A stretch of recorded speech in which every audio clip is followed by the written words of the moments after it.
All right, welcome to Windsor Park Nordic Center. This is a wonderful facility to go for a ski in winter here in Winnipeg. I am Katrina. I'm one of the instructors here at Windsor Park Nordic Center. So if you're coming here for a lesson during this year, you're going to need to arrive prepared for your lesson, all dressed and ready to go. If it's your first time trying cross-country skiing or you haven't tried it very much before, you might be a little bit unsure about what to wear. So I'm going to go through 3 different things in this video. I'm going to let you know, first of all, what types of materials you want to look for in the clothes that you're going to wear while you're skiing. Second of all, how to layer those clothes. And then third, I'm just going to show you a few different options of what you can wear for different weather conditions that you might experience when you're coming here for a lesson. So first of all, I'm going to talk about the types of materials you want to look for in clothing that you're wearing while you're cross-country skiing. So you want to look for something that either contains wool or synthetic materials like polypropylene. The reason for that is because you want those materials that are next to your skin to move the moisture away from your skin to keep you from getting cold. If you're wearing fabrics that have cotton in them, cotton holds that moisture right next to your skin. It's going to make you feel quite cold. Surprisingly, when you're out cross-country skiing, even though the weather is quite cold, your body gets quite warm. So you will produce some sweat. You're going to want to be able to get that away from your body. Secondly, you're going to want to dress in layers. So what I mean by that is you're going to be wanting one layer that is your base layer, that's right up next to your skin.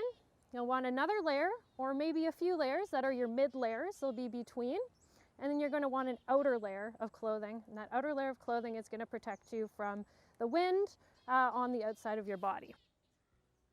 So that base layer is going to be right up next to your skin. So this is an example of some merino wool, long underwear.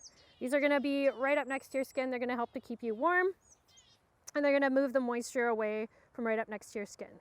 So cozy base layer. You can also perhaps wear something that is not wool right up next to your skin.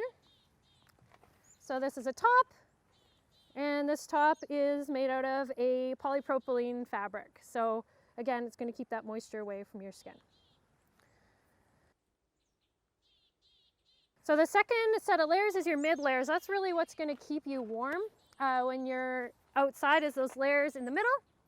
And these are layers that you can potentially remove one of them if you start to get a little bit too hot. All right, so this is a polar fleece sweater that I like to wear over top of my base layer. If it's really particularly cold outside, I'll wear a couple of layers. I might wear a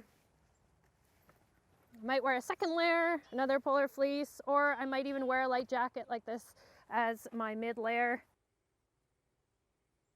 And finally, you're going to want your outer layer. So I am wearing cross-country skiing outerwear right now.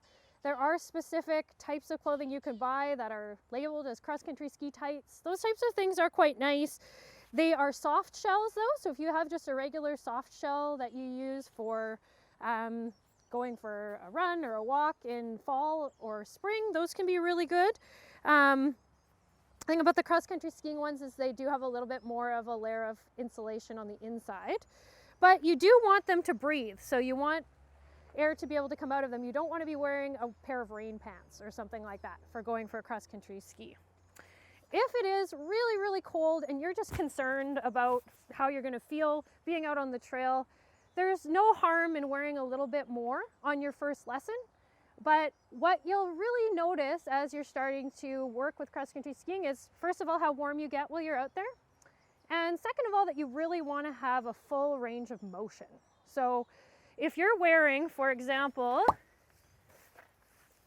some really thick downhill ski pants, or a really big jacket, like a big downhill skiing jacket like this, once you have all those layers on your body, you might have difficulty reaching your hands all the way up into the air, all the way back, moving your legs forwards, and these are all movements that you need to be able to do during a cross-country ski lesson.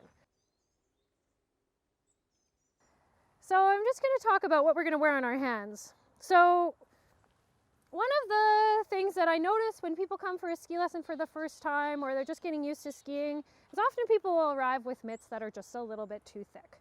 So These are really great mitts for wintertime in Winnipeg, for shoveling your snow. Put them on, your hands just feel super cozy. They're wonderful. But with cross-country skiing, you're going to be wearing ski poles, and you're going to need to be able to fit your hand through the strap of your ski pole and also be able to hold on to that pole, not lose your grip, or not have a hard time putting your hand around the whole thing. So these mitts are just a little too thick. They don't let your hands move the way that they need to be able to handle a ski pole. So they're not going to work too well for you for cross-country skiing. What I wear are a bit of a thinner pair of mitts. These are a cross-country ski mitt. I find that these are quite good down to about -15 or so, but I do need to add an extra layer to them. So what I'll do is I will put another layer over top. So these are a polar fleece. You can put them over top. There we go. So I still have a lot more range of motion than with those big mitts, but I'm warm. If it's particularly cold and I'm concerned about circulation, I'll put a hand warmer inside, a chemical hand warmer that you can buy just from the grocery store or Canadian Tire. Put them inside. That'll help to keep my hands a little bit warmer while I'm out there.